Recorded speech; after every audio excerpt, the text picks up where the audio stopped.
Hey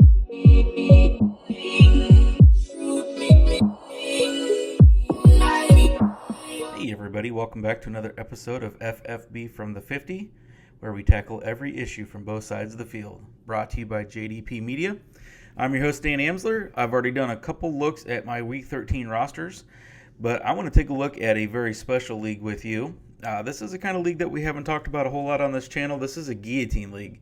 Every single week, you're hoping just not to be the lowest point total for the week. So it doesn't matter. Like right now, I am in second place. My team in this one is the Horseman Rides Again. I'm in second place, but if I have the lowest score this week, it does not matter. I am eliminated. That's why you see all those X's next to the names on the left-hand side there. Every single week, whoever has the lowest weekly scoring output is eliminated from the league. Their players go out on waivers, and then the standings only matter on a weekly basis because that actually establishes the waiver order. So whoever is in last place of the survivors gets the first waiver pick all the way up and so on and so forth. So taking a look here, again, my team is the Horseman Rides Again. I'm currently second in points. Not projected to do all that hot this week, but you know, the best part is some of the other ones weren't either. We get this late in the season, you're going to see some really big scoring outputs because as all the other teams of players have been removed, we've gone out and picked those players up. Our teams are now looking pretty stacked. So right now there is myself, All the Right Moves, the Guillotine Queen, the Headhunters, the Highlight Squad, and the Chief Headman's Wife. There's only 6 left standing out of the original 18. So I've made it to the top third of the league, better than what I did in this league last year. So let's take a look at my team. Let's make sure we're putting in the best lineup that we possibly can. So again, I'm only concerned about this week. I want the best point total I can get for this week and this week alone. Next week doesn't matter if I don't survive this one. All right, so for my quarterback options right now, I'm only carrying, I believe, the one quarterback. That's Lamar Jackson. Again, there's still a lot of options. I want to go here and show you what this looks like real quick. So let's click on players. I want to show you the quarterbacks that are available.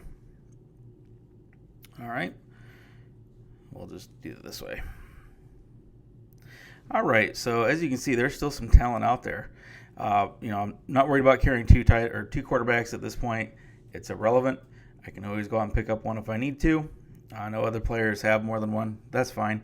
I've actually carried a couple just because, a matchup may look better next week. Sometimes I do look a little bit ahead, but again, none of that matters if we don't get past this week. Okay, so for my wide receiver slots, I have 3 of them in this one. I also have the 2 flexes down below. We'll worry about those once we get down there. Let's go ahead and get this narrowed down to our top 3 wide receivers. Right now in my roster, I've got Davante Adams, CeeDee Lamb, and Jalen Waddle starting. My other options are DK Metcalf, Amari Cooper, Treylon Burks, and that's it because Cooper Kupp right now is still on the IR. All right, so let's take a look. Davante Adams for me is a no-brainer.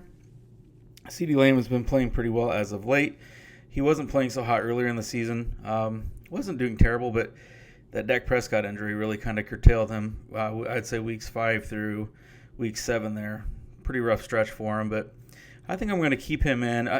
If any of my guys go out, it might actually be CeeDee, and I know that sounds crazy. He's a wide receiver 1, drafted as a wide receiver 1. At this point, he's my wide receiver 2, just simply because of the talent that's out there. But this is not a game where I really think that Dallas is going to have to score a lot of points. We talked about this in my last video, especially when I was talking about Tony Pollard.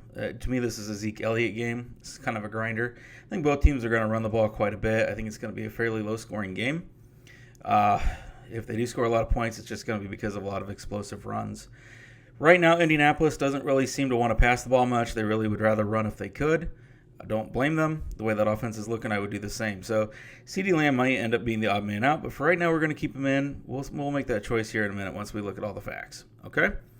All right, Jalen Waddle right now, I've got him in as my wide receiver 3. And the reason I have this right now is I really think that this game has the potential to be a shootout.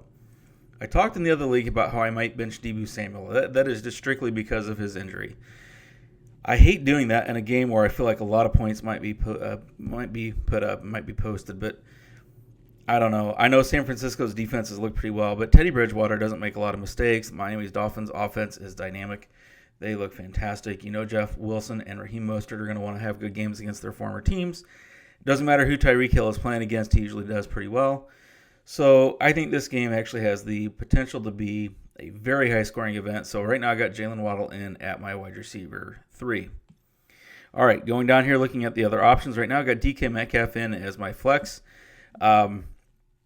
It's possible I'll move him into a starting role. If I do, at this point, I would actually probably choose to bench CD and put DK in that slot if I choose to make that move.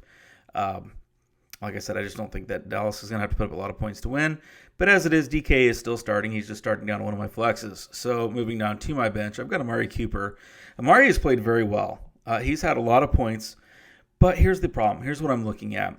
He's got a couple things going against him this week and only one thing going for him. And I'm not sure that one thing going for him is going to be good enough to make much of a difference. So right now, strike one and strike two. Number one is he's going against Houston. Houston's offense is not putting up a lot of points. Cleveland's not going to have to put a lot of points up. To me, this strikes me as a Nick Chubb game just because of game script. The other thing is, too, and we talked about this also in a previous video. Go back and check it out. Deshaun Watson's making his return, but he looked absolutely terrible in the preseason. Has not played meaningful football in over a year and a half. I really want to see him get back in routine and rhythm before I start trusting Amari Cooper. Believe it or not, for right now, I feel like Deshaun Watson is a downgrade for Amari Cooper over Jacoby Brissett. We know the chemistry was there with Brissett. We know he was getting the ball. He was getting targeted.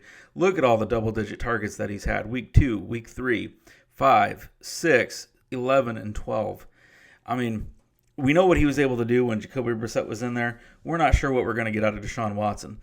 Now, the only thing he does have going for him this week is this is a revenge game for Deshaun Watson. I know that nobody's going to come right out and say that on either roster, but like I said, I just don't know that I necessarily trust Deshaun Watson enough right now to play Amari Cooper. So for me, he's steadily and easily going to be on the bench for this week. Treylon Burks, terrible matchup against Philadelphia. He's also got an injury designation. He's been ill. He's played pretty well the last 2 weeks, which is why he's on my roster. I mean, he scored 18 points in Week 11, another 17 in Week 12. Coming back from that injury, he's actually looked pretty good. Starting to develop some nice chemistry there with Tannehill, but at this point, he is not one of the better options compared to who else I have. So for right now, I think I'm going to keep that there, but we are going to eye that second flex spot and see if we're going to keep DK there, if we're going to move him, if somebody else pops more. All right, moving on to my running backs. This is where I feel really, really weak and vulnerable. So I've got Travis Etienne. Reports have already come out today stating that he is going to play. Okay, he's good to go for Week 13. That's fantastic. But we've also seen it only takes one little ding and he's knocked out for the game. Now, what he does have going for him is a very soft matchup against Detroit. So we've got that going for us. Detroit will put up a lot of points. Their defense is not fantastic. Etienne can catch the ball out of the backfield. I really want to keep him in there. If we can, I'm going to feel a lot better, about his health. We'll see. Right now he's in there. But my second running back is Brian Robinson. I don't love this matchup against the Giants. Just taking a look here, he has played well. He scored over 20 points last week. The problem is Antonio Gibson is there, and they just poach the ball from each other way too much.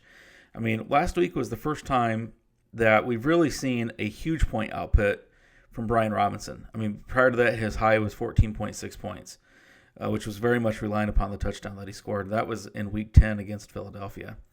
So I'm not getting a warm, fuzzy feeling about that, but for right now, he's in there. Tight end wise, Travis Kelce. I don't even really need to talk about that. I feel perfectly fine having Kelce in there. So now let's take a look at my flexes. So I got Tony Pollard and DK Metcalf in. I've already explained why I'm not interested in playing Amari Cooper, but Jeff Wilson is an interesting potential play here. So let's take a look at what Jeff's been doing lately. So when he got moved over, he's actually performed quite well for Miami. His first game with them was against Chicago in Week 9. Scored 16.2 points. Week 10, he had 22.3. Enjoyed the bye week in Week 11. Came out last week and only scored 12.2 against Houston. That's because they were up 30-0 at halftime. There really wasn't a whole lot left to do in that game, so why risk injury? Okay. This is a revenge game. We know that Jeff Wilson was traded from San Francisco over to Miami. From my understanding, it really wasn't a bad breakup, so I'm not sure if he's going to see it as a revenge game.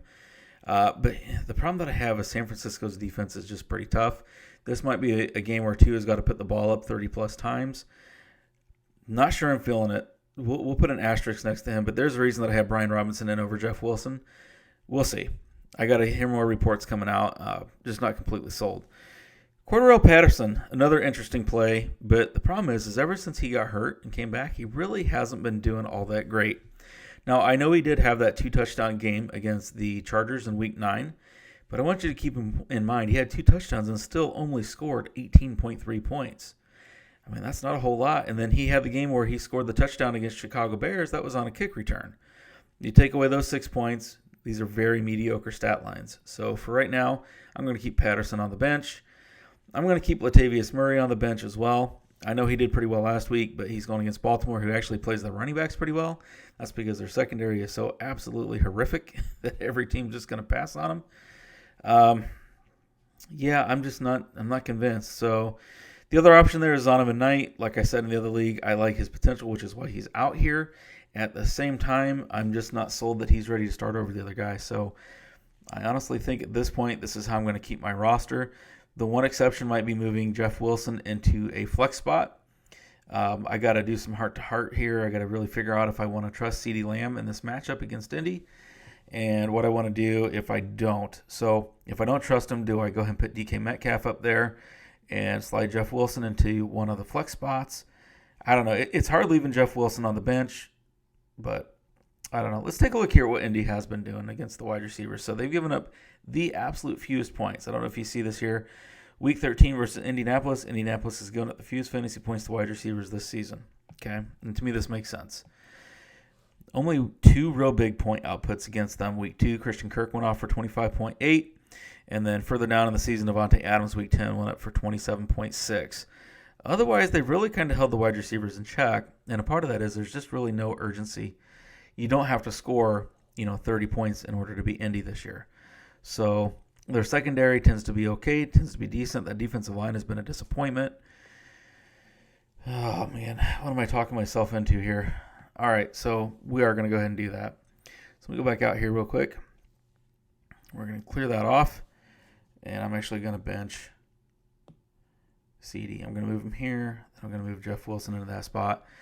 Man, this is the bravery test because remember, if I lose 1 week, I'm out. I cannot be the lowest score. So do I really want to leave Amari Cooper projected to score 15.9 and CeeDee Lamb on the bench projected to score 20 over guys that are only projected to score in the 13s, 12 to 13 range? I don't know. This is what I got for now. We'll see if I end up keeping that way. I may end up changing my mind. So I've got a couple days to choose. Today's only Friday. Looking out here at the league, some of these players have already had guys go. And the Thursday night game, all the right moves looks like they're going to be safe. Right now, even after the changes, I'm projected to score 147.15. The reason to me that that's a bit of a concern, that is the third lowest. Only the Chief Hitman's wife and the Guillotine Queen are projected to score less than me. Josh Allen only put up 16.9 in the scoring format, so that's why Chief Hitman wife Teresa, which you guys know Teresa. She's been on the Fireside Chat. That's actually Adam and Teresa from Ohio. I've given them several shout-outs. So that's why she's a little bit down. Let's take a look at the Guillotine Queen. She had Stevenson. Yeah, he was just a little bit below. Left Singletary on the bench. He actually only scored right around what was projected. So I don't know, folks. This is going to be a tough choice. Do me a favor. Go down in the comment section and let me know what you guys would do. Would you start CeeDee Lamb? Would you start Amari Cooper? Go down there and let me know why or why not, if you think I'm making the right move. Go down there and let me know who you think I should put them in instead of. Give me some advice down there. I want to hear your thoughts. I also want you to justify it to me. I want you to make your argument. That way I know what your thought process is. I do this show, but I absolutely love hearing everybody else's opinions. I like hearing what they're thinking. We all approach this slightly differently, and if you are refusing to listen to another person, if you're refusing to get new ideas or hear new things, then that's going to end up coming back and biting you. So if you could, go on down to that comment section and let me know what you think I should do and let me know why. Also, while you're out there, go ahead and give this video a like. The YouTube algorithm absolutely loves that. And subscribe to this channel. It does not cost you anything to subscribe. It is free. There's no solicitation, nothing like that, but it does help me out a great deal. That's another thing that the YouTube channel algorithms absolutely love, and they will help me promote my videos if you do that. All right, folks, that's it for this episode. Until next time, see ya.